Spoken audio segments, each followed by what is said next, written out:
তাহলে হযরত রাসূল আকরাম সাল্লাল্লাহু আলাইহি সাল্লাম বলতেছেন, কঠিন কিয়ামতের সময় যেদিন কোনো ছায়া থাকবে না, আমি আল্লাহ তাআলা যখন সময় আমি মানুষদেরকে দণ্ডায়মান করব, যেদিন তাদের উপর সূর্যের তাপটাকে বাড়িয়ে দেওয়া হবে, তাদের শরীর থেকে ঘাম ঝরতে থাকবে।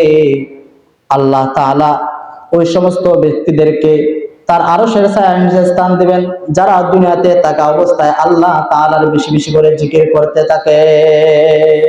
এজন্য জান্নাতীরা যখন জান্নাতে যাবে, যখন সময় তারা দেখতে পাবে যে জিকিরের এত এত ফজিলত। আল্লাহ রাব্বুল আলামিন কোরআনের মধ্যে বলতেছেন, ইয়া আইয়ুহাল্লাযীনা আমানুযকুরুল্লাহা যিকরান কাসীরা ওয়াসাব্বিহুহু বুকরাতাও ওয়া আসীলা।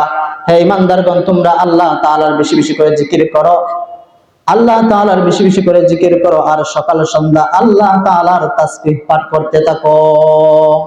যখন সময় জান্নাতীরা জান্নাতে যাবে, তারা কোনো জিনিসের জন্য আফসোস করবে না, শুধু একটি জিনিসের জন্য আফসোস করবে।